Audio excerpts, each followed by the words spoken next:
Welcome back. The Brandt family is still in shock, staggering from the sudden murder of Isla Brandt and her unborn child at the hands of her son, 13-year-old Carl.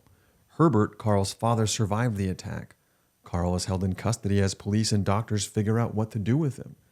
In the months that follow, Angela drops from honor roll to D's and F's. Before long, she drops out at the age of 16 to raise her sisters. She'll later get a GED. When Herbert comes home from the hospital a month later, he climbs the stairs, sits on the closed toilet, and cries, telling his daughter, quote, "I'm nothing without your mother." Heartbreaking. 13-year-old Carl is never charged with a crime. In May of 1971, a grand jury ruled Carl cannot be held criminally responsible for his actions. The file is ordered sealed, and Carl is sent to a state hospital in Indianapolis, where he'll spend about 1 year, after which he'll be released, and that file will also be permanently sealed. Was it because of his age?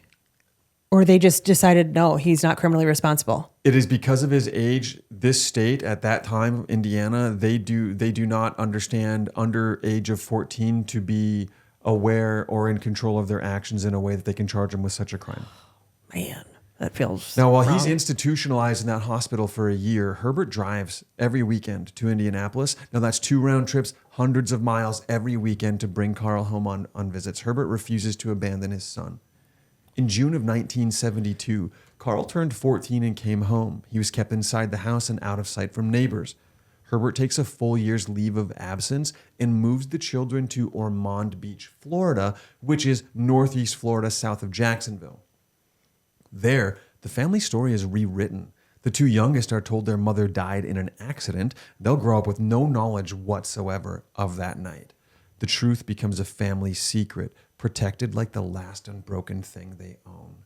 Not once does Herbert speak to his son of that night or ask him why. Not once, Don Palumbo. Okay, the girls, the 2 youngest kids, I get it. They don't need to be raised with it. Eventually 100%. they should know, eventually, but technically they're not lying. She died in an accident. Yeah, well, kind of. Technically, yep. Technically, right? I agree. But never saying anything to Carl? That is one more little check mark under the box of something is not quite right, and avoidant behavior is what is groomed there. Yeah, it's weird. It's weird, and it would be more than 30 years before Angela ever felt safe again. His own sister. Yeah. In Florida, Carl is left behind, and Charlie learns to be ordinary.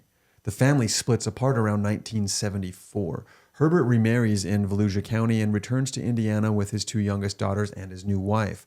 Charlie stays behind in Ormond Beach, now a Florida teenager, age 18, living apart from his family. By 1975, Charlie finishes Seabreeze High School. He enrolls at Daytona Beach Community College and earns an associate's degree in electronics. Charlie is drawn to work where precision matters, rules are clear, and instruments do what they are told. By the late 70s, he finds work as an electronics technician in the region. He keeps to himself, there's no public trouble. If anyone asks about his past, there's nothing in the record to show for it. I mean, with all indications show that he's pulling it together. Yeah. He's recovered.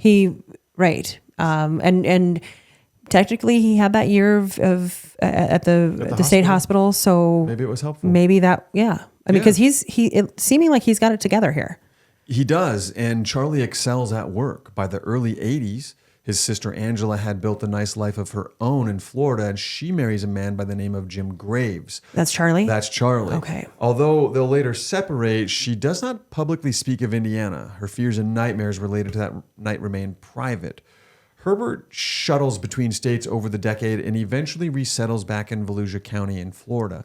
In 1985, Charlie meets the love of his life. Through friends and work circles, he is introduced to Teresa Terry Helfrich. She's a social, easygoing, warm with people. He's soft-spoken and steady.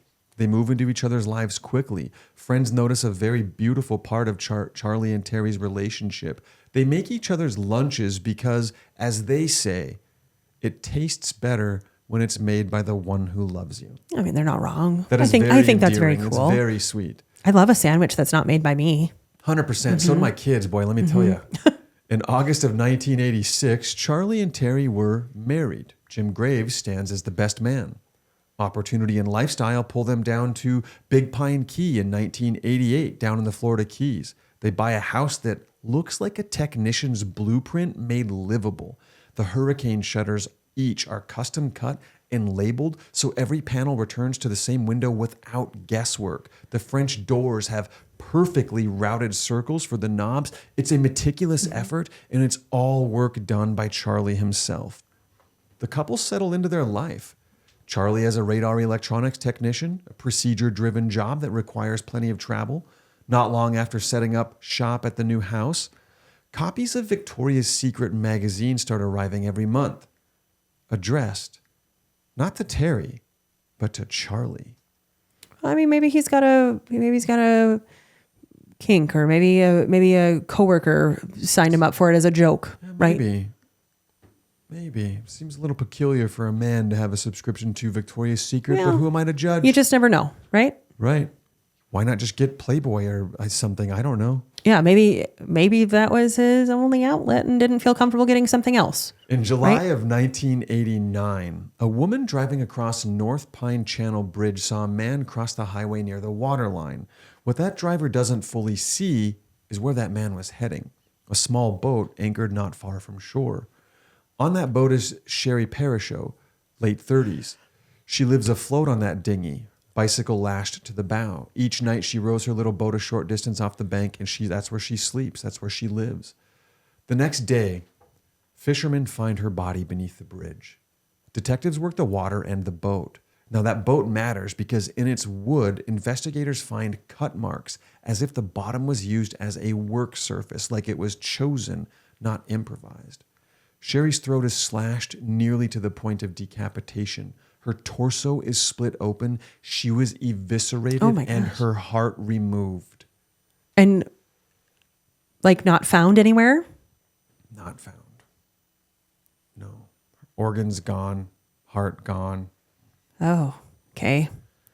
The witness who saw a man crossing the highway sits for a composite sketch. The sketch is printed, posted, and forgotten by most people who pass it. That sketch will hang for 17 years without a name. 17 years? It's amazing it didn't come down. In the little community of Big Pine, the assumption was that whoever did this wasn't a local. Someone must have come across the bridge, killed Sherry on the water, and left. Dawn, I suppose it's just easier to live that way, that ignorance is bliss. I hate that phrase. I hate that phrase. Because no, we don't have, oh, man. Someone else did it. Couldn't have been anybody from around here. Exactly. I think that's why I hate it. Of course. So much. By the end of 1989, Sherry's murder became just another line in the Florida Keys crime ledger. Her file goes cold. Our story continues after the break.